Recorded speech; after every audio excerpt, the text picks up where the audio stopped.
جب کسی معاشرے کے اندر بات ثالث تک پہنچ جائے، یعنی کہ صلح کرانے والے تک پہنچ جائے، جب کسی معاشرے میں بات قانون کورٹس تک پہنچ جائے، کچہری تک پہنچ جائے، اس کا مطلب یہ ہے کہ دو سٹیپس اس سے پہلے کور ہو چکے ہیں یا ان کو وائلیٹ کر دیا گیا ہے۔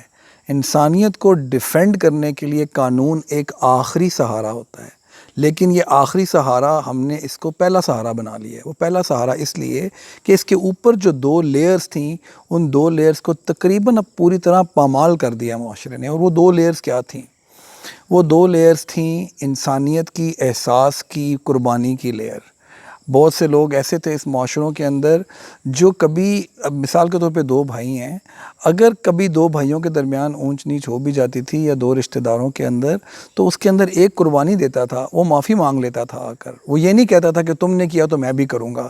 یہ فرسٹ لیئر تھی کسی معاشرے کے اندر اس کو گرو کرنے کی، اور یہ ٹریننگ نیکسٹ جنریشن کو دینے کے لیے اس کو پامال کر دیا گیا over a period of time. اس قربانی کے بعد جو اگلی لیئر آف پروٹیکشن تھی، وہ تھی جو بڑوں کا رول تھا، جو معاشرے کا رول تھا، کچھ دو لوگوں کے درمیان صلح صفائی کرانے کا، جس کو ہم سوشل رسپانسبلٹی کہتے ہیں۔ وہ اس لیے ختم ہو گیا کہ لوگوں نے ملنا جلنا ہی چھوڑ دیا آپس میں، ان کو ایک دوسرے کی پرواہ ہی نہیں ہے۔ سیکنڈ، جب لیئر ختم ہو گئی تو انسان تنہا رہ گیا۔ اب اس کے ساتھ کوئی زیادتی ہوتی ہے، سیدھا بات کورٹ کچہری تک پہنچ جاتی ہے، یا اگر کورٹ کچہری تک نہیں بھی پہنچتی تو جو پاورفل ہوتا ہے، جو سیاست میں بہتر ہوتا ہے، جس کے پاس پیسے زیادہ ہوتے ہیں خاندان کے اندر، وہ پریویل کر جاتا ہے، اور جو غریب ہوتے ہیں بیچارے، ان کی وہ بیچارے زمین پہ لیٹے رہتے ہیں، اور ان کی اولادیں بعد میں ریبیل کرتی ہیں۔ میں آپ سے یہ سوشل یا فیملی سسٹم کے بارے میں اس لیے بات کر رہا ہوں کہ یہ ہمارے کلچر کی بیسک سٹرینتھ ہے۔ ہماری کلینکل پریکٹس کے اندر ہمیں یہ نظر آتا ہے کہ بیسک ویلیو سسٹم، بڑا بننا، بڑا پن ختم ہوتا جا رہا ہے۔ وہ اس کو اجاگر کریں۔ میں ایسے لوگوں کو جانتا ہوں جو اپنے چھوٹوں کا خیال رکھتے ہیں۔ بڑوں کو اپنی رسپیکٹ کرانے کے لیے بڑا بننا پڑے گا۔ ان کو ہو سکتا ہے پہل کرنی پڑ جائے، کبھی ان کو ہو سکتا ہے بعض اوقات تھوڑا سا نیچے جھکنا پڑ جائے، کیونکہ اگر وہ یہ مثال قائم نہیں کریں گے تو چھوٹوں کے پاس کوئی رول ماڈل موجود نہیں ہوگا معافی مانگنے کے لیے۔ میں یہ ہرگز نہیں کہنا چاہتا کہ it is only responsibility of elders, لیکن بڑوں کو بڑا بننا پڑے گا۔ بڑے صرف اکڑ کے، صرف اور صرف اوپر بیٹھ کے اپنا دھونس جما کے بڑے نہیں بن سکیں گے۔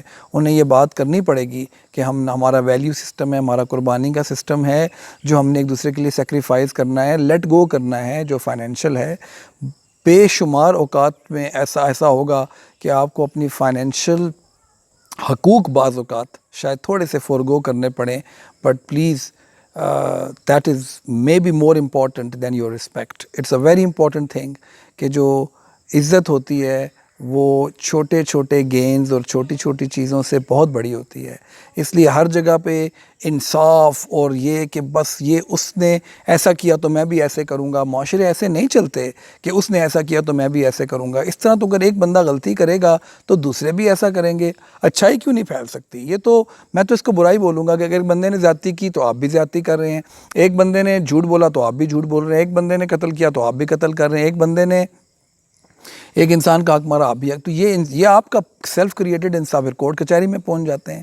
سو برائی کو ہم فوری طور پہ ریسیپروکیٹ کرنا چاہتے ہیں، اچھائی کو کیوں نہیں کر سکتے؟ اور اگر کوئی اچھائی نہیں کرتا تو انیشیٹ کسی نے کرنی ہے؟ ہم نے تو کرنی ہے، ہم کر سکتے ہیں انیشیٹ۔ آئی تھنک جب ہم آپس میں بات کرتے ہیں، خاص طور پہ ود ان فیملیز اور ود ان کلچر اور فرینڈس، ہم نے یہ دیکھا ہے کہ بے شمار لوگ ہمیشہ یہی مشورہ دیتے ہیں کہ تم بھی ریئیکٹ کرو۔ It is not going to help. آج دیکھیں ہم کہاں کھڑے ہوئے ہیں۔ سو اس لیے معاف کرنا سیکھیے اور دوسروں کے ساتھ اچھائی میں پہل کرنا سیکھیں، یہ بہت ضروری ہے۔ بہت بہت شکریہ۔